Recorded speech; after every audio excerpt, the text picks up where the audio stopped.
नाज़रीन, एक बार फिर से खुशामदीद आपको पुरुम्मीद ईद की ट्रांसमिशन में। शाहिद असीम और वर्दा शुजा आपके साथ मौजूद हैं। हम आज कुछ बात कर रहे हैं कोरोना के हवाले से, और जो एक पैंडेमिक पूरी दुनिया को इसने अपनी लपेट में ले लिया। तो इस हवाले से मैं कुछ अपडेट्स आपको दे देता हूं। अभी तक पूरी दुनिया के अंदर करीबन 55 लाख से ज़्यादा जो लोग हैं वो इससे मुतासिर हो चुके हैं, और पाकिस्तान में भी जो तादाद है वो 60,000 के करीब पहुँच रही है। सो इस हवाले से ये एक बहुत, जिसे कहेंगे, एक सीरियसनेस हमें इस पर लेने की ज़रूरत है। बहुत संजीदा मसला है और बहुत तेज़ी से इसमें इजाफा हो रहा है। आज करीबन 1350 से ज़ायद जो लोग हैं वो उनमें ये पॉजिटिव आया है, और जिन लोगों की अमवात हुई 30 के करीब लोगों की अमवात हुई हैं। और वर्दा, पिछले कुछ दिनों में हमने देखा कि जो हर दिन इसमें जो तादाद है वो 1000 से ज़्यादा लोग इस पे पॉजिटिव। शायद हम नाजरीन से बार बार यही उन्हें तंबीह भी कर रहे थे, उनको बताने की भी कोशिश कर रहे थे कि अगर आप एहतियात नहीं करेंगे तो केसेस जब लोकली मल्टीप्लाई होना शुरू हो जाएंगे तो ये मामला बहुत ज्यादा हद से बाहर चला जाएगा। और यही हमने देखा है कि कुछ ही दिनों में ये सूरत हाल बहुत ज्यादा खराब हो गई है, शरायवाद भी बढ़ता चला जा रहा है। और जो पहले एक कॉन्सेप्ट पाया जाता था कि सिर्फ जो बूढ़े लोग हैं वो इसके शिकार हो सकते हैं,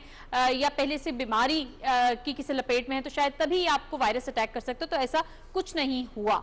लेकिन आज नाज़रीन अपनी इस ट्रांसमिशन के चंक में हम बात करेंगे वर्ल्ड डायनामिक्स किस तरीके से चेंज हो रहे हैं, मुमालिक के आपस के ताल्लुकात के ऊपर ये कोविड-19 किस तरीके से असरअंदाज होगा और हो रहा है। हमने देखा कि बड़े बड़े असलहे के अंबार इकट्ठे कर लिए गए, सियासत हुई, शुरू में कोविड-19 पर भी सियासत हुई, लेकिन हमने देखा कि कोई फायदा किसी को भी हासिल नहीं हुआ और इवेंचुअली तमाम मुमालिक मिलकर इससे लड़ने की कोशिश कर रहे हैं, कोई वैक्सीन की तैयारी के हवाले से कोशिश कर रहे हैं, जो बड़ा खुशाइंद है कि हमें अपने मामलात को, अपनी जातियात को पसे पुश डालना होगा और जो ह्यूमन इंटरेस्ट है उसको मद्देनजर रखकर उस पर काम करने की जरूरत है। हमारी ट्रांसमिशन के इस चंक में हमें ज्वाइन किया है डॉक्टर मुसर्रत अमीन साहिबा ने, IR एक्सपर्ट हैं, उनसे हम ओपिनियन लेंगे उनका कि किस तरीके से वो मुमालिक के आपसी ताल्लुकात को आइंदा आने वाले दिनों में देखती हैं। इनके साथ सीनियर जर्नलिस्ट शफीक अहमद साहब मौजूद हैं, सहाफ़ी हैं, तज्ज़कार हैं, उनसे भी हम बात करेंगे इसी हवाले से। डॉक्टर मुसर्रत अमीन साहिबा, आपसे आगाज करेंगे।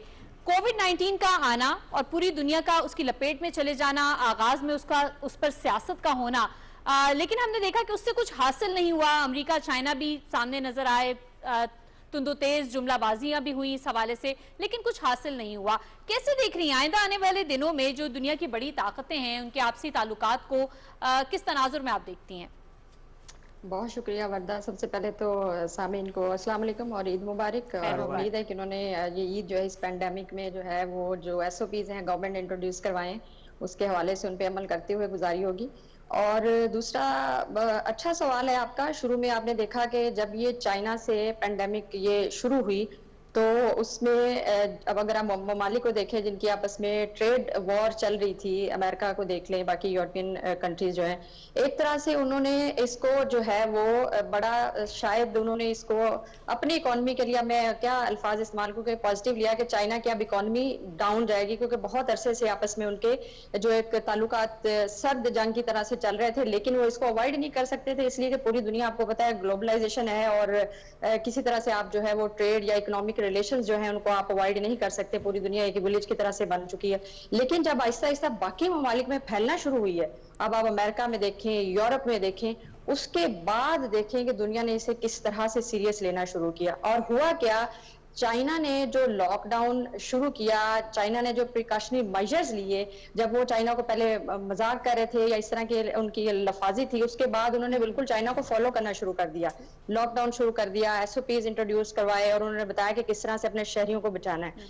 अब जहां तक अभी तो ये चल रहा है सिलसिला, अभी तो ये साल कोई 18 महीने इसको चलेगा। जो एक्सपर्ट हैं इंटरनेशनल रिलेशंस के हैं या जो हेल्थ से रिलेटेड जो डॉक्टर्स हैं जो बड़ी बड़ी पोजीशंस पे बैठे हैं, या WHO को भी देख लें, वो कह रहे हैं कि जब वैक्सीन आएगी तो उसके बाद भी 18 माह और इस पे बड़ा भी टाइम लगेगा। तो उस दौरान अब होगा क्या? अब पहले तो ये ट्रेड वॉर चल रही थी, इमरजेंस हो रही थी चाइना की, और से अमेरिका को बहुत सारे जो है वो खदशात थे और बहुत सारी उनकी रिजर्वेशंस थे इस हवाले से। लेकिन अब क्या हुआ है, सबसे जो एक चीज हमें वाज़ेह जो नजर आनी शुरू हुई है वो नेशनलिज्म जो है वो चलना शुरू हो गया है कि लोग जो है उसको नेशनलिज्म की तरफ जो कंट्रीज हैं वो जाना शुरू हो जाएंगी। दूसरा, अगर आप इंटरनेशनलाइजेशन की तरफ जाएं, इकोनॉमी जो वर्ल्ड की उसमें रहा है वो तो प्रोटेक्टिव इंटरनेशनलाइजेशन होगी और उसके बाद लोग सेफर मेजर्स लेंगे इकोनॉमी के हवाले से। और इकोनॉमी के हवाले से इतना ज्यादा सबसे पहले जो है वो वरी जो है वो स्टेट्स को है, वो इकोनॉमी के हवाले से नहीं, उनको अब लोगों की जान बचाने के हवाले से सबसे सबसे पहले, उसके बाद क्योंकि आपने देखा होगा कि 2000 में या जो पहले जो क्राइसिस, इकोनॉमिक क्राइसिस आया था, उसका बहुत बड़ा इम्पैक्ट हुआ था पूरी दुनिया पे। ये उस तरह का इम्पैक्ट नहीं होगा क्योंकि स्टेट्स आप जो हैं, जिस तरह से इनके इकोनॉमिक रिलेशंस थे, इनके ट्रेड एग्रीमेंट्स आपस में हुए थे, वो जो है वो उसी तरह चलेंगे, लेकिन इसको रिवाइव ये कर लेंगे वी शेप में। जैसे अगर इकोनॉमी नीचे जा रही है तो वो एक जाएगी नीचे, लेकिन उसको ऊपर उभर आएगी, इसमें इतना। लेकिन सबसे ज्यादा जो इम्पोर्टेंट जो स्टेट्स ने अब मेजर्स लेनी है वो ये कि अपने लोगों को किस तरह से बचाना है। और उसमें आप देखें कि डेवलप कंट्रीज तो जो है वो अपना वैक्सीन की तरफ भी जा रहे हैं, कॉपरेशन, जैसे अभी आपने शुरू में कहा, जैसे ऑक्सफोर्ड ने और वो जो एस्ट्राजेनिक जो एक फार्मास्यूटिकल कंपनी, उन्होंने आपस में वो इश्तराक से वो जो है वो वैक्सीन की तरफ बढ़े हैं। जैसे अमेरिका ने भी 1.2 बिलियन जो यूएस डॉलर है वो उन्होंने दिए हैं इसको एक्सपेडाइट करने के लिए, क्योंकि आप देखें कि अमेरिका को कंसर्न ज्यादा इस वजह से भी हैं कि अमेरिका आपने जैसे असले की बात की शुरू में, अमेरिका के लोग उतनी जंगों में नहीं मरे जितने अमेरिका के इस पेंडेमिक में मर चुके हैं। अभी 1 लाख के करीब उनकी तादाद होने वाली है।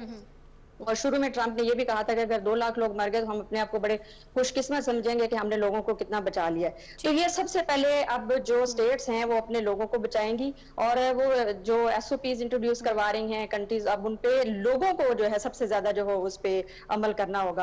असले की जहां तक आप बात की, लेकिन डिफेंस देखें, डिफेंस बहुत इंपॉर्टेंट है। अब इस पेंडेमिक के बाद जो हमें एक वाज़ेह सूरत हाल नजर आएगी, हम बहुत ज्यादा इसमें हम एक परेशानी का शिकार हैं कि ये जब पेंडेमिक गुजरेगी उसके बाद स्टेट्स के रिलेशंस के, ये इतना आसान नहीं है कि हम कहें कि चाइना की डोमिनेंस हो जाएगी। देखिए, एक सिस्टम जब चेंज होता है तो उसकी बहुत बड़ी कॉस्ट होती है।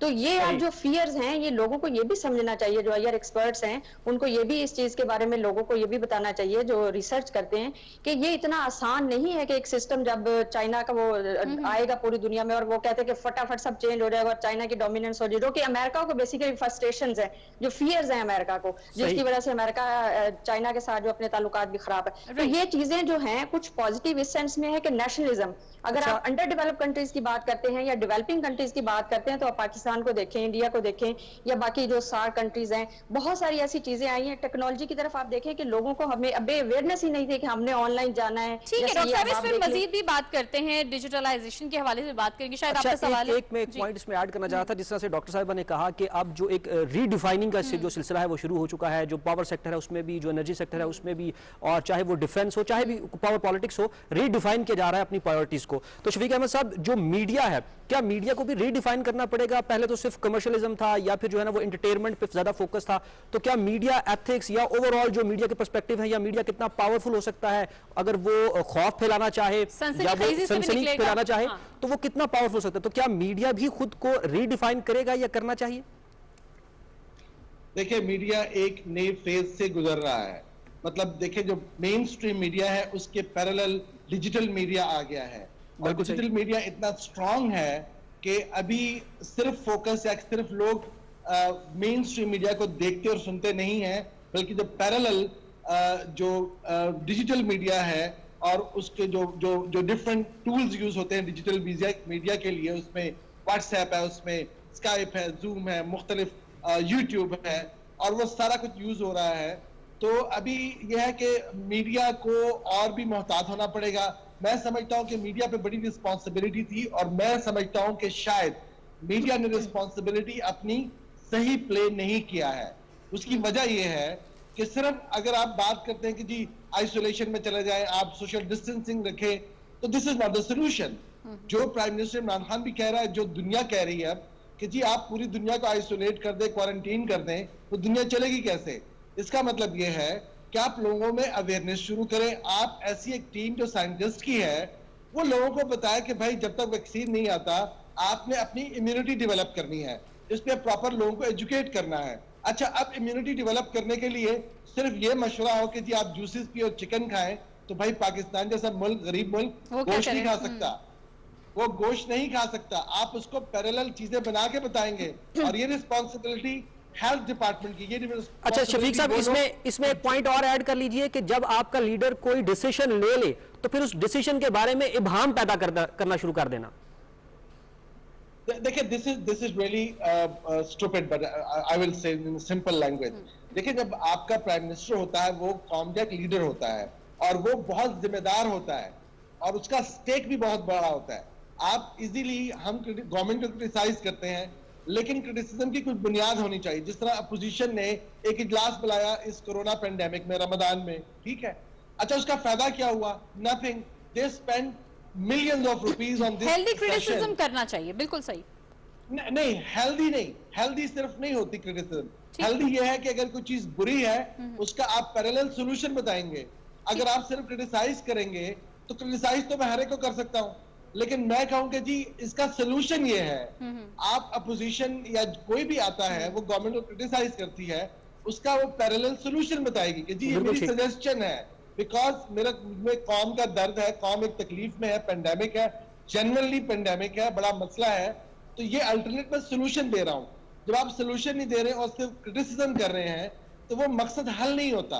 मकसद हल करने के लिए आपने सोल्यूशन देना है उसको, जो opposition by the way unfortunately मुकम्मल नाकाम हुई है। Really it is really pathetic कि अपोजिशन ने सिर्फ क्रिटिसाइज ही करना है गवर्नमेंट को।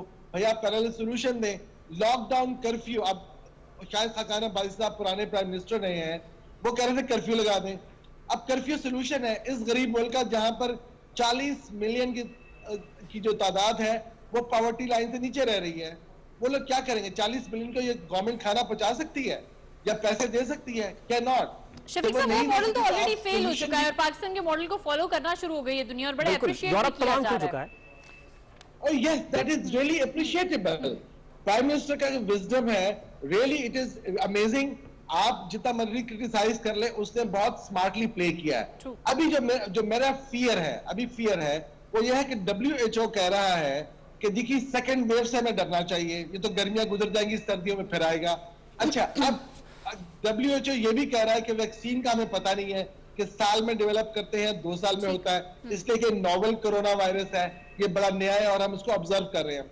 मेरा सिर्फ एक रिक्वेस्ट है गवर्नमेंट से कि आप पैरेलल जो टीम है साइंटिस्टों की वो बताएं कि इम्यूनिटी को कैसे डेवलप करना है। This is the most important thing कि आपने इम्यूनिटी को डेवलप करना है। आप सोशल देखें, आई एम सॉरी, अभी ये लॉकडाउन खत्म हुआ ईद से पहले, आप यकीन जाने कि ईद पे मैं पिंडी की मिसाल दे सकता हूं कि 8 से 10 अरब का कारोबार पिंडी सदर में अकेले हुआ है। शौक हो गई थी, बिल्कुल सही कह रहे हैं आप। ठीक है, अब जब यह है ना कि आपने सिर्फ और सिर्फ क्या करना है, how to cope with this situation, you have to develop immunity. Immunity का जो है ना, और आपने तरीके भी बताने हैं on the basis of science. अच्छा, साइंस का ये भी नहीं कि हम सिर्फ एलोपैथी को लेकर पड़े रहे। देखिए दुनिया में और तरीके इलाज भी है, please this is very important. मैं मलेशिया गया हूं, मैं सिंगापुर गया हूं, वहां आकुपंक्चर के हॉस्पिटल्स हैं, ठीक है। आप साउथ इंडिया है, साउथ इंडिया में सुधा सेंटर है। सुधा इज नॉट हकीमी, Siddha is a different way of treatment, ठीक है। और उन्होंने क्लेम किया कि हमने जो कौन सा है मलेरिया से जो वो होता है डेंगी का इलाज पूरी दुनिया में सुधा के पास है। अब सुधा मेडिकल साइंस थोड़ी है। मसला यह है कि आप डिफरेंट वेज पे भी करें, आप मुख्तलिफ चीजों को भी देखें, आप इन्वॉल्व करें कि जो हेल्थ से रिलेटेड बिल्कुल सही हो गया। मुतबादिल की जाने पे हमें जाना होगा। शफीक अहमद साहब, वापस आपकी जानिब आते हैं। डॉक्टर मुसर्रत अमीन साहिबा, वर्ल्ड ऑर्डर बड़ा तब्दील हुआ। हमने देखा कि पहले दुनिया ग्लोबल विलेज बनने की जानिब गई, उसके बाद 9/11 हो जाता है, दुनिया फिर जो है वो अपनी सिक्योरिटी को लेकर, डिफेंस को लेकर जो है वो अलग अलग स्कैटर्ड होती हुई हमें नजर आई। और फिर हमने देखा कि मफादात कुछ ममालिक को इकट्ठा ले आए, नए ब्लॉक्स हमने बनते हुए देखे। और इस सदी में भी यही कहा जा रहा था कि नए ब्लॉक्स बन जाएंगे और अपने अपने इंटरेस्ट के हवाले से काम किया जाएगा। इससे पहले दहशतगर्दी एक बड़ा दुश्मन थी जिससे पूरी दुनिया ने लड़ने के लिए तैयारी की, सीखा। और उसके बाद अब एक ऐसा दुश्मन हमारे सामने आ गया है जो कि अनसीन है, लेकिन हर इंसान का वो दुश्मन है और हर एक की जान के दर पे वो दुश्मन है।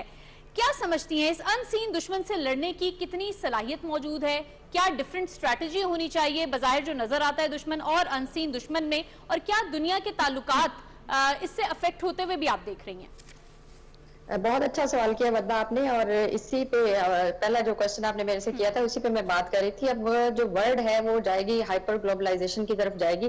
अब जाहिर है जो एक कितनी टेक्नोलॉजी डेवलप हो चुकी है, स्टेट्स के रिलेशंस हो चुके हैं। ग्लोबलाइजेशन की जब हम बात करते हैं, जब हाइपर ग्लोबलाइजेशन की बात करते हैं, इंटरनेशनल रिलेशंस की जब हम बात करते हैं, स्टेट्स के आपसी ताल्लुकात की बात करते हैं, वो इकोनॉमिक हो, वो आपके पॉलिटिकल हो, वो आपके डिप्लोमेटिक हो, तो स्टेट्स जो है अब ये मुमकिन नहीं है है इन फ्यूचर कि आप अलग रह के स्टेट्स जो हैं वो सरवाइव कर सकें, ये बहुत मुश्किल है। आप देखें, जब मैंने बात की थी, मैंने कहा था कि ऑक्सफोर्ड और जो आस्ट्रा जो जैनिक है फार्मास्यूटिकल कंपनी, जिनको अमेरिका ने भी ये असिस्टेंस दी है 1.2 बिलियन यूएस डॉलर की, कि आप इस वैक्सीन तैयार करें, यानी कि पैरेलल जो है वो इंडस्ट्रीज बन रही हैं जो कि ये कोविड-19 के लिए जो वैक्सीन बना रही हैं। अब फ्यूचर में अब ये जो वॉर्स का आप बात करी हैं, या जो स्टेट्स को जो चैलेंजेस का सामना करना पड़ेगा, वो बायोलॉजिकल वेपन जो बनाया, अगर कोई इसी तरह, अब ये हमें इसकी अभी रिसर्च, अभी 23,000 से ज्यादा पीयर रिव्यूड जो हैं रिसर्च जो है वो आ चुकी है, लेकिन अभी तक लोगों को इसकी समझ भी नहीं आ रही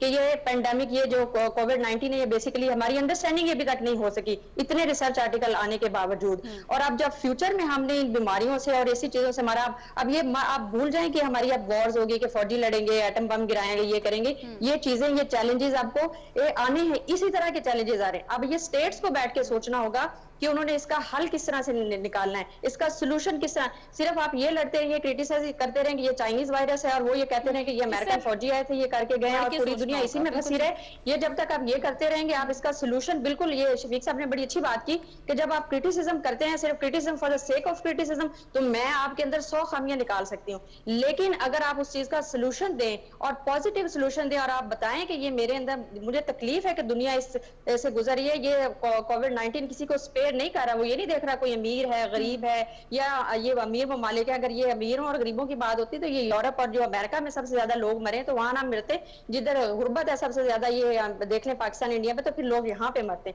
तो इन चीजों का सोल्यूशन आपने देना है, आपने देखना है। और जो स्टेट्स, जो फॉर एग्जाम्पल जो अभी कंट्रीज डेवलप नहीं है, वो उनकी असिस्टेंस करें इसमें मेडिकल में। और दूसरा, पाकिस्तान की अगर हम बात करें इंडिविजुअली, हम ये देखते हैं कि पाकिस्तान में भी हम सिर्फ इसी चीज से ही निकल नहीं पा रहे। आप यकीन करें, मैं पर्सनली ऐसे लोगों से मिली हूँ, वो कहते हैं ये क्या है कोरोना वायरस, किसी ने जो कोरोना से मरे हैं, किसी ने उसका पोस्टमार्टम किया, इनकी अकल पे रोने को दिल करता है। आप ये करें कि मेडिकल जो है, आप इसमें जो प्रोफेसर्स हैं, यूनिवर्सिटीज हैं, आपकी इंडस्ट्री है, उसको आप डेवलप करें, लोगों को आप इंसेंटिव्स दें, जो प्रोफेसर है कि उस पर काम करें। और उसके बाद हर्ड इम्यूनिटी की बात करें। Herd immunity is a difficult kind of thing, लेकिन इसको हम, क्योंकि हमारे जैसा जो अंडर डेवलप्ड कंट्री है, उसमें हम इतनी एडवांस लेवल पे, या जैसे स्मार्ट लॉकडाउन, ये सारी हम बातें करें जिसको लोग सीरियस नहीं ले रहे। हर्ड इम्यूनिटी बताएं लोगों को। हर्ड इम्यूनिटी में ये है कि इस्लाम का आप पहलू इसमें निकालें, कि जिसमें आपको हाइजीन जो है, हाइजीनिटी का आपको बहुत ख्याल रखना पड़ेगा। लोगों ये बताएं, डाइट के बारे में भी शफीक साहब बात कर रहे थे, डाइट का बताएं लोगों को। जरूरी नहीं है कि आप बिल्कुल गोश्त, आप जापान की मिसाल लें, जापान में 0.2% इन्फेक्शन रेट है, और अब हम कह रहे हैं कि जी वो हाईली डेवलप्ड स्टेट है, लोगों को अंडरस्टैंडिंग है। क्यों?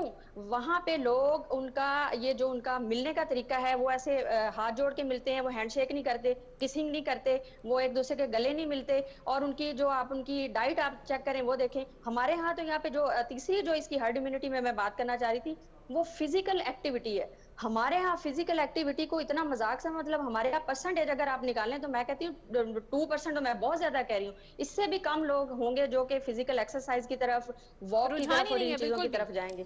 तो हमारे जैसे ममालिक में जो जितनी हमारी पॉपुलेशन है, अगर मुझे आप कंप्लीट करने दें, तो हर्ड इम्यूनिटी को करें। और इसमें रिलीजियस स्कॉलर्स का बहुत इंपॉर्टेंट रोल है। उनको अपनी 1.5 ईंट की मस्जिद अलग नहीं बनानी चाहिए। ये हमारा कोई ऐसा नहीं है कि किसी की रोजी रोटी पे आप लात मारें, उनको आगे लेके आए, क्योंकि बहुत सारे पाकिस्तान में ऐसे लोग हैं जो हम जैसे, हम प्रोफेसर हैं, यूनिवर्सिटी में पढ़ाते हैं, हमारी ये वो बात नहीं सुनते। वो कहते हैं, भला वो क्या कहते हैं लोग, जब हम बात करते हैं वो कहते हैं ये ज्यादा पढ़ लिखे, इसका तो दिमाग खराब हो गया। लेकिन रिलीजियस एक स्कॉलर है, उसकी बात को बहुत ज्यादा वेटेज देते हैं वो। तो इनको गवर्नमेंट तो कोशिश कर रही है, वो कह रहे हैं उनको लेके आए और लोगों को बताएं कि ये एक रियल थ्रेट है आपके लिए, ये सिर्फ आपके लिए नहीं है, आपके प्यारों के लिए, आप जिन लोगों से भी आप मिलेंगे उनके लिए। वो आएंगे, वो लोगों को गाइड करेंगे। मैं कहती हूँ कि बहुत, हम देखिए, हमें लीडरशिप का हम बड़ा रोना रोते थे। मैं कहती हूँ आप हिस्ट्री पढ़ लें, हम अभी एक ड्रामा सीरियल की बात कर रहे थे, आप हिस्ट्री में जाके देखें, आप जो मर्जी कर लें, जितने मर्जी वेपन्स आपके पास हो, जो मर्जी, जब तक लीडरशिप आपकी समझदार नहीं होगी, कर्जस नहीं होगी, उसके अंदर करेज नहीं होगा डिसीजन लेने का, कुछ नहीं कर सकते आप। वो लीडरशिप भी आपको, जो आप एक कर रहे थे, एंटिसिपेट कर रहे थे, आपको मिल गई है। अब आप लोगों की रिस्पॉन्सिबिलिटी है, रिलीजियस स्कॉलर्स आए, प्रोफेसर्स आए, ऐसे जहां जहां इन लोगों को देखते हैं कि ये जगह इस चीज से टारगेट की जा सकती है, उनको उसी चीज से टारगेट करें और लोगों को बताएं ताकि हम इससे बच सकें। बिल्कुल वरना सही हो कि गया साल पूरा अगर इसके साथ अगर हम रहते हैं वर्दा, जी। साल पूरा अगर हम कोविड-19 के साथ रहते हैं, उसके बाद 18 महीने हमें वैक्सीन पे लगते हैं, तो हमारी इकोनॉमी तो पता नहीं, फिर हम तो कहाँ आ जाए। हम जाएंगे जितना फिर। जल्दी इस मामले को समझ जाएंगे उतना ही बिल्कुल जल्दी ठीक। हमें सूरत हाल को काबू करने में मदद मिलेगी और हमें समझदारी से काम लेना होगा। बड़ा अच्छे आपने पॉइंट्स जो हैं वो रेज किए हैं। आपने ड्रामे का भी जिक्र कर दिया, थोड़ा सा इसी हवाले से सवाल भी हो जाए। शफीक अहमद साहब, मैं आपकी जानिब चाहूंगी, शायद आपकी इजाजत से बिल्कुल, जरूर आपने जरूर। सवाल करना था, लेकिन जो सवाल शफीक साहब मैं आपसे करना चाह रही हूँ, हम देख रहे हैं दुनिया भर में करोड़ों अफराद जो हैं वो इस कोरोना वायरस की वजह से बहुत से इम्तियाजी सलूक और इम्तियाजी रवैयों का शिकार होते हुए नजर आ रहे हैं। बहुत से ममालिक में हमने मुसलमान जहां पर अकलियतों की सूरत में रहते हैं उनके साथ बहुत बुरा सलूक किया जा रहा है। एक नया हरबा बना लिया गया है, इस्लामोफोबिया के नाम पर उनको टारगेट किया जा रहा है। हमारे पड़ोसी मुल्क भारत की मिसाल हमारे सामने मौजूद है, जहां पर यह कहा जा रहा है कि इनसे चीजें ना खरीदी जाएं, उनको मौशी तौर पर भी उनका इस्तेहसाल किया जा रहा है और मौशरती तौर पर भी। दूसरी जानब जहां पर हम अर्तुगरुल ड्रामे की बात कर रहे हैं, पीटीवी का ये इनिशिएटिव था कि एक मुसलमान हीरो को जो है हाईलाइट करके दिखाया जाए और इस्लामी इकदार से लोगों को रोशनास कराया जाए। कैसे देख रहे हैं इन कोशिशों को कि एक जानिब दुनिया जो मुस्लिम ममालिक हैं वो इस कोशिश में है कि अपने इस्लाम के तशक्कुस को हम बरकरार रखें, दूसरी जानिब मुसलमानों को टारगेट किया जाना इसी कोविड-19 की आड़ में, क्या कहेंगे इस पर? ओपिनियन क्या आपका? देखिए, it is very open secret कि जो नरेंद्र मोदी का एजेंडा था हिंदुत्व के नाम से, उसने मोर देन 100 शहरों के और छोटे छोटे कस्बों के नाम भी बदला लिए। मुसलमानों से नाम चेंज करके उन्होंने पुराने कदीमी हिंदू नाम रख लिए। इन्होंने करिकुलम में भी चेंजेस कर ली। जो उन्होंने करना था वो कर रहे हैं। लिहाजा ये कोई अचंभे की बात नहीं है कि वो कोविड-19 को भी मुसलमान से अटैच कर ले, which is a very shameful act by the way from the, और ये सबको पता है। रही बात इस्लामोफोबिया की, तो इस्लामोफोबिया ये सबको पता होना चाहिए। इस्लामोफोबिया का जो बिस्मिल्लाह हुई वो स्टार्ट हुआ लीड से, इंग्लैंड से 1995 में, और 9/11 के बाद उसमें फंडिंग बेइंतहा फंडिंग है। उसमें उसमें मेरा जो जाती ख्याल है कि more than 300 million they have raised the fund against इस्लाम। और ये वो जो छोटे छोटे इदारे हैं, अब ये मैं मजीद डिटेल में नहीं जाता हूं, लेकिन if somebody want to check it, he can check it, he can get all the details कि इस्लामोफोबिया पे बहुत पैसा लगाया जा रहा है, और मेरे ख्याल में इंडिया में भी getting one of the recipient of that fund. अच्छा, दूसरी तरफ जो अर्तुगरुल ड्रामा है जिसकी आपने बात की है, हमें पता होना चाहिए कि जो तुर्क नस्ल है, मुसलमान जितने भी मुसलमान हमारे कौमें गुजरी हैं, उसमें शुरू में जब इस्लाम आया तो हमने देखा नबी करीम सल्लल्लाहु अलैहि वसल्लम ने रियासत मदीना बनाई, फिर खुलफा राशिदीन आ गए, और उसके बाद बनु उमैया, बनु अब्बास, और फिर फातिमीद की जो हुकूमत थी वो कायम हुई। अरबों का एक जमाना था, उसके बाद तुर्कों का जमाना आ गया। तो तुर्क जो है वो उनकी ये सेंट्रलेशन है, और ये इनका जो सल्तनत उस्मानिया का जो दौर है वो 600 साल से ज्यादा उन्होंने हुकूमत की, 3 बर्रे आजमों में हुकूमत की, और ऐसे हुकूमत नहीं की। और आप देखें कि हिंदुस्तान की, जिस इमरान खान साहब ने भी पहले कहा हुआ था कि महमूद गजनवी तुर्क था, ये यहाँ पर जिसने हिंदुस्तान में हुकूमत की है, गौरी शहाबुद्दीन गौरी था, वो तुर्क नस्ल था, उसकी बीवी पठान थी, वो खुद तुर्क था। इसके अलावा तैमूर लंग है, वो भी तुर्क था, मुगल थे, वो भी तुर्क नस्ल। लिहाजा तुर्कों की बहुत हिस्ट्री, बड़े ब्रेव हैं। और इस रीजन में जो तीसरी कौम मैं समझता हूँ वो डेफिनेटली पठान है, कि जिन्होंने अहमद शाह अब्दाली की सूरत में खिलजी, तुगलक, गौरी, खिलजी, तुगलक और अहमद जो दुरानी है, टेनेसिटी है, वो वॉरियर रहे हैं। तो ये है कि रिवाइवल है। और मैंने तो जब इंडिया में बात की, यकीन जाने कि इंडिया में मेरे बड़े मुसलमान दोस्त हैं, उन्होंने कहा कि जो रिस्पांस इंडिया में मिला है अर्तुगरुल को, दैट इज रियली अमेजिंग। यानी ये फॉर द फर्स्ट टाइम जो इंडियन मुसलमान हैं, they feel proud about the Islamic culture और इस्लामिक जो हिस्ट्री है, कि जो बेस है उसके ऊपर, इंसाफ के ऊपर। अगर मुसलमानों ने हिंदुस्तान में 900 या 950 साल हुकूमत की है, किसी को बजौरे शमशीर हिंदुइज्म से या क्रिश्चियनिटी से मुसलमान नहीं किया। यहाँ पे इस्लाम जो आया है वो तबलीग के जरिए आया है, और यही वजह थी कि लोग मिलके रहे हैं, बहुत अरसे तक मिलके रहते रहे हैं। आप लाहौर से लेकर पिंडी से लेकर पेशावर तक, Hindu, Muslim, Sikh, all living together because of this अदल जस्टिस एंड मसावात सिस्टम। लिहाजा फॉर द फर्स्ट टाइम जो अर्तुगरुल का रिस्पांस है, इसने एक नई रिवाइवल, एक नई जान डाली है अपने इस्लामी तहजीब, इस्लामिक हिस्ट्री और जिसको शफीक साहब, अमेजिंग। शफीक साहब, आप मीडिया प्रोफेशनल हैं, सो इसी हवाले से मेरे जहन में एक और बात भी आई कि अगर हम इसकी जो इस्लामी अक़दार हैं उससे अगर इसको हटकर भी देखें तो एक बहुत बड़ा ड्रामा है जिसकी बहुत बड़ी प्रोडक्शन है, जिसके ग्राफिक्स बहुत अच्छे हैं, जिसके अंदर एक्टिंग बहुत अच्छी की गई है, प्रोडक्शन बहुत अच्छी थी, उसका स्क्रिप्ट बहुत अच्छा है। तो ये तो एक आम सी बात है कि मुख्तलिफ जो कल्चर्स होते हैं वो दूसरे कल्चर की चीज़ को लेते हैं और वो वहाँ पे आके प्रमोट होती है, ग्लोबल विलेज है दुनिया एक। तो इस पॉइंट ऑफ व्यू से भी मेरे ख्याल से एक बहुत बड़ी बात नहीं थी कि आपने एक दूसरे कल्चर की चीज़ को उठाया, एक दूसरे मुल्क के ड्रामे को लिया और यहाँ पे अपने कौम को प्रेजेंट किया ताकि उनका भी जो लेवल ऑफ एस्थेटिक सेंस है वो भी इंप्रूव हो और उनकी प्रोडक्शन भी इंप्रूव हो, जो लोकल इंडस्ट्री है या जो प्राइवेट इंडस्ट्री है वो भी उससे कुछ हासिल करे, सबक सीखे। और हमने देखा कि फिर उस तरह की हरकतें भी हुई, लोगों ने उसको देखा और उन्होंने भी ये दावे भी किए कि हम भी अच्छा इस तरह की चीज़ बनाएंगे, हम भी इस तरह की प्रोडक्शन करेंगे। तो इस पॉइंट ऑफ व्यू से भी क्या इसकी अहमियत बहुत ज़्यादा नहीं है? अब मैं देखें, बात यह है कि मैंने वो ड्रामा खुद देखा है, मैंने उसके 3-4 सीरियल देखे हुए। अच्छा, जो इस ड्रामे की जो सीरियल का कमाल है टेक्निकल, देखिए मैं जर्नलिस्ट हूँ, मैं डॉक्यूमेंट्री फिल्म मेकर हूँ, आई नो जो डिटेल है ना, डिटेल अगर उन्होंने डिफरेंट अदवार दिखाया है तो यूटेंसिल से लेकर कॉस्ट्यूम तक बिल्कुल आज से 700 साल पुराने का दौर ही दिखाया है। यानी इतना amazing production, cinematography, sets, costume, सब ईच एंड एवरीथिंग जो था वो परफेक्ट थी, परफेक्ट, यानी इतनी परफेक्शन है। और मैं तो जो महमद बुजदार है, he is hardly 37-38 years old, मैं तो definitely I pay him salute कि सारा जो देखें, जो सबको पता है कि एक्टिंग जो स्क्रीन पे नजर आते हैं वो अलग चीज है, लेकिन जो प्रोडक्शन जो टीम होती है, जो डायरेक्शन होती है, इसकी इंपॉर्टेंस बहुत ज्यादा है। The way drama is directed और प्रोड्यूस्ड, जो ये कमाल है उनका, एक्टिंग कितनी शानदार है। मैं ऑनेस्टली बताऊं, मैंने तो ईरानियन ड्रामे भी देखे हैं और ये टर्किश ड्रामे भी देखे हैं। मैं समझता हूं कि इनसे बेहतर ड्रामा कोई प्रोड्यूस कर ही नहीं सकता। मैं ख्याल है डॉक्टर मुसर्रत साहिबा भी इसमें कुछ ऐड जरूर करना चाह रहे हैं। शफीक अहमद साहब इस पर मजीद भी कुछ बात करेंगे, लेकिन इस वक्त हमें एक ब्रेक का कहा जा रहा है। नाज़रीन, हमें लेना है एक छोटा सा ब्रेक, ब्रेक से वापस आएंगे और अपने एक्सपर्ट से कुछ मजीद भी बातचीत करेंगे।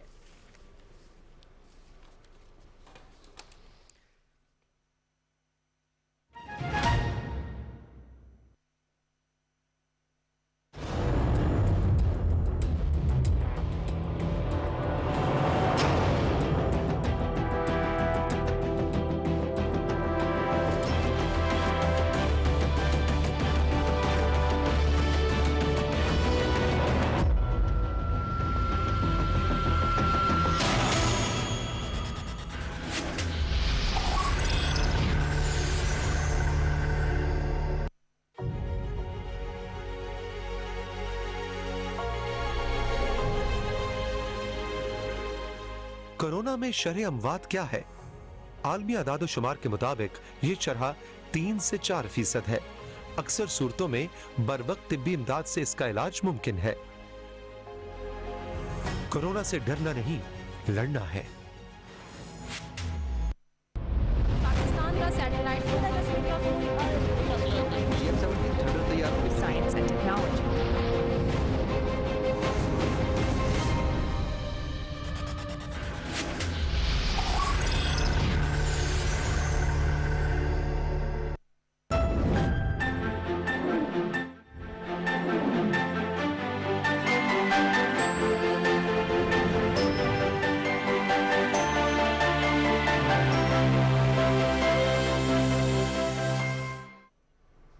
वेलकम बैक नाजरीन, हम बात कर रहे हैं ईद पुरुमीद के हवाले से, क्या उम्मीदें हमें रखनी चाहिए आइंदा आने वाले दिनों के हवाले से। अपने पहले चंक में हमने मुआशियात के हवाले से भी बात की है, अब हम इंटरनेशनल रिलेशंस पर भी बात कर रहे हैं। डायनामिक्स क्या होंगे उसके हवाले से बात हो रही है, ईद पर एहतियात क्या करनी चाहिए उस पर बात हो रही है, और साथ ही साथ अर्तुगरुल गाजी पर भी बात हो रही है। हमारे साथ शफीक अहमद साहब मौजूद हैं और डॉक्टर मुसर्रत अमीन साहिबा मौजूद हैं। डॉक्टर मुसर्रत अमीन साहिबा, मैं आपकी जानिब आऊंगी, IR एक्सपर्ट भी हैं, कैसे देख रही हैं जब हम एक इस्लामिक हीरो को दिखाते हैं, ठीक है टर्की ने ये ड्रामा बनाया, टर्किश हीरो हैं, लेकिन हम सब ओन करते हैं टर्की की सकाफत, पाकिस्तान की सकाफत कोई बहुत ज़्यादा मुख्तलिफ हमें नज़र नहीं आती है। क्या मजीद भी इस तरह के इनिशिएटिव्स लेने चाहिए अपने, अगर हम कल्चर को मजीद रिच करना चाहते हैं और दो कल्चर्स का अगर मिलाप हो जाता है तो? बहुत अच्छा सवाल है वर्दा आपका, और पहली बात तो ये है कि इस्लामिक जो है जो हिस्ट्री या कल्चर है वो हम सबका वो सेम ही, उसको हम ये नहीं कह सकते कि थोड़ा बहुत फर्क हो सकता है। जी। और लोगों में अगर मैं इसको इस पेंडेमिक के साथ भी रिलेट करना चाहूँ तो जिस तरह से हीरो को दिखाया गया है और जिस तरह से ये खिलाफते ये उस्मानिया जो सल्तनत थी, जिस तरह से उन्होंने 600 साल हुकूमत की और जितने ब्रेव थे, उनके अंदर जो क्वालिटीज थी, जो इक्वालिटी उन्होंने दी लोगों को, जबरदस्ती किसी को मुसलमान नहीं किया, लोग उनका रवैया देख के। अब ये अगर थोड़ा सा आप पीछे चले जाएं, आप खुलफाए राशिदीन के दौर में चले जाएं, तो आप देखें कि उनका क्या कमाल होगा, वो कितने बहादुर होंगे, वो कितने इंसाफ पसंद होंगे।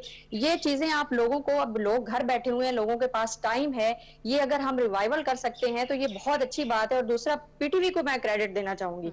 पीटीवी ने अपने नाजरीन दोबारा से इकट्ठे कर लिए। अब मैं कहती हूँ कि पीटीवी को चाहिए कि इस चीज को, इस रवायत को बरकरार रखते हुए कोई को प्रोडक्शन भी की जा सकती है टर्की के साथ मिलके। पाकिस्तान में बहुत ज्यादा पोटेंशियल है, राइटर्स इतने अच्छे अच्छे बैठे हैं। मैं भी, अगर आप माइंड ना करें तो मैं नाम भी ले सकती हूँ कि जिनको मुझे लगता है खलीलुर रहमान कमर को आप अगर ऑन बोर्ड लें तो मेरा ख्याल है कि वो बहुत अच्छा लिख सकते हैं कोई हिस्टोरिकल जो ड्रामा है, और अच्छी प्रोडक्शन के साथ आप कोलैबोरेट कर सकते हैं टर्की के साथ। और ये इस तरह की प्रोडक्शन और पीटीवी का फिर रिवाइवल, क्योंकि हम तो पीटीवी के ड्रामे भी देखते हैं तो पीटीवी का तो कोई जोड़ ही नहीं है, बाकी चैनल्स को भी आप देख लें तो ये एक उनका रिवाइवल भी हो गया। लोग घरों में बैठे हैं, इस्लामिक जो ट्रेडिशन है, रवायात हैं, या जो पाकिस्तान इस्लामिक हिस्ट्री है, उससे भी लोगों को आगाही होगी। ना सिर्फ लोगों को, जो हमारे बच्चे भूल चुके हैं, जो कुछ पढ़ते नहीं है, मेरा ख्याल है वो भी इस चीज में इंटरेस्ट ले रहे हैं, क्योंकि मुझे इस चीज का पर्सनल एक्सपीरियंस है।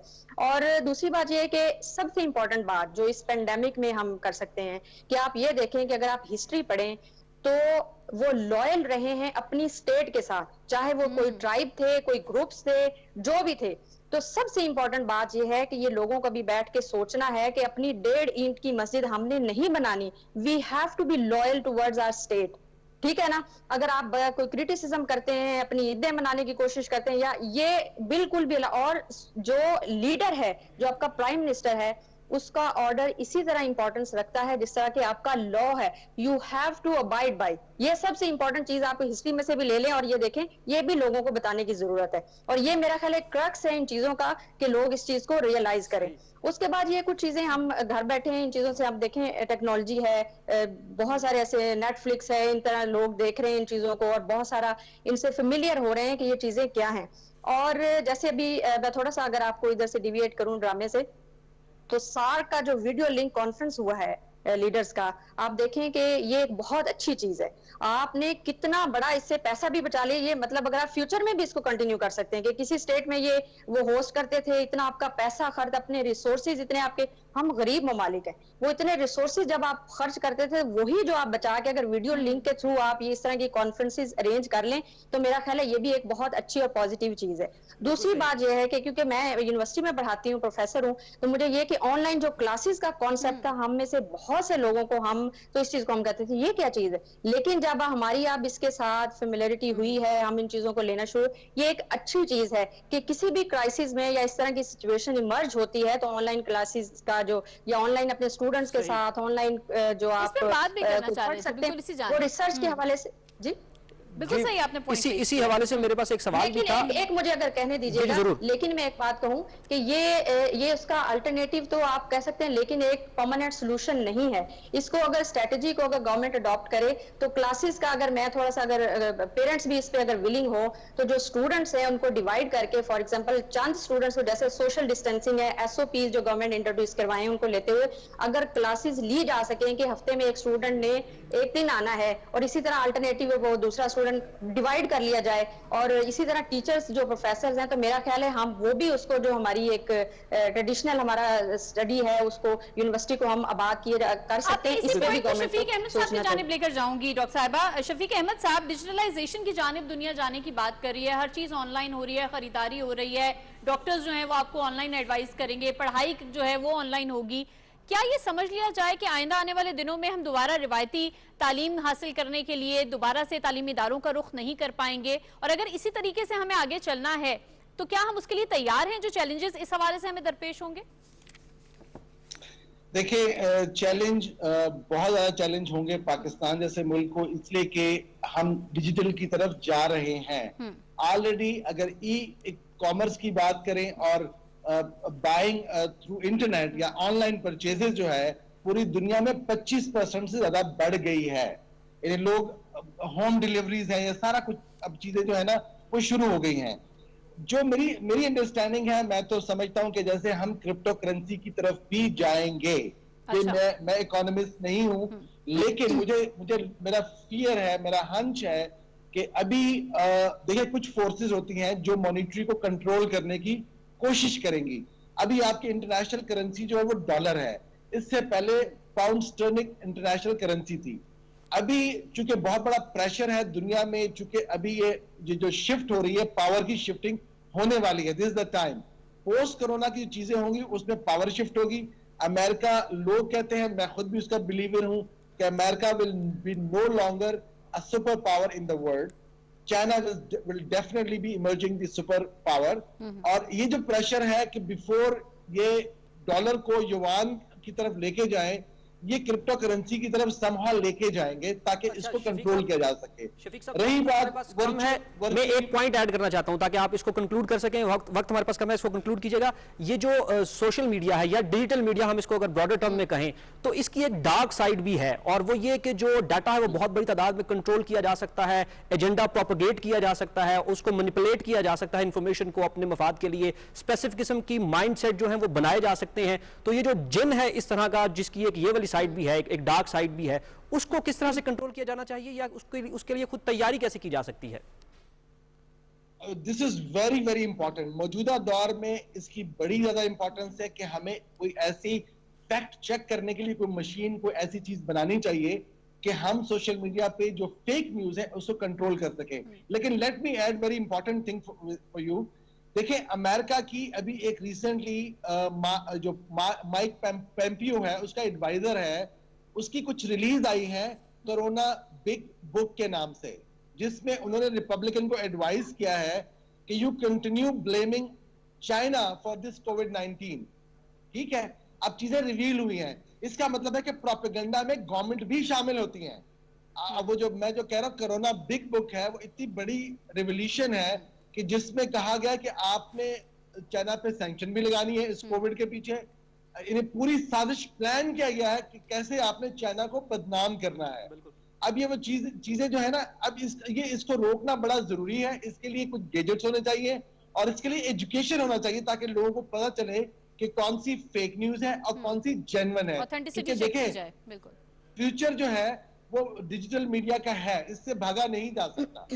बिल्कुल सही, बहुत शुक्रिया। शफीक अहमद साहब मीडिया प्रोफेशनल हमारे साथ मौजूद थे और उनके साथ मौजूद थी डॉक्टर मुसर्रत अमीन, IR एक्सपर्ट। आप दोनों का बहुत शुक्रिया हमारा साथ देने के लिए और अपनी कीमती आरा से हमारे नाज़रीन को आगाह करने के लिए। नाज़रीन, वक्त चूँकि शॉर्ट है तो हम इसको कंक्लूड करते हैं। ये बहुत ज़रूरी है कि इस तरफ भी तवज्जो दी जाए और जो हमारे प्रोफेशनल्स हैं उनको मजीद उनकी जो स्किल लेवल है उसको इम्प्रूव किया जाए, क्योंकि आने वाला जो दौर है वो डिजिटल का ही दौर है। बिल्कुल, स्किल डेवलपमेंट पर काम होना चाहिए, जहाँ पर पूरी दुनिया जो है वो ऑनलाइन सिस्टम की जानिब जा रही है। हमें अपने आप की भी कैपेसिटी बिल्डिंग करना होगी इस हवाले से, क्योंकि तरक्की पजीर मुमालिक के लिए ये भी एक बहुत बड़ा चैलेंज साबित होगा। और इसमें अगर बैठकर बात की जाए, इसमें जो बड़े बड़े थिंक टैंक्स हैं वो बैठकर कोई सोल्यूशन निकालने की कोशिश करें, क्योंकि आने वाले दुनिया के चैलेंजेस बहुत मुख्तलिफ होंगे जो इससे पहले दुनिया के थे। तो यकीनन आपको एक्सपर्ट्स जो हैं उनका ओपिनियन भी सुनने को मिला है। हम भी आपको अपडेट रखेंगे तमाम तर खबरों के हवाले से। हमारी ट्रांसमिशन के इस चंक का वक्त जो है वो यहाँ पर मुकम्मल हुआ चाहता है। मुझे और शायद नसीम को इजाजत दीजिए। अल्लाह हाफ़िज़।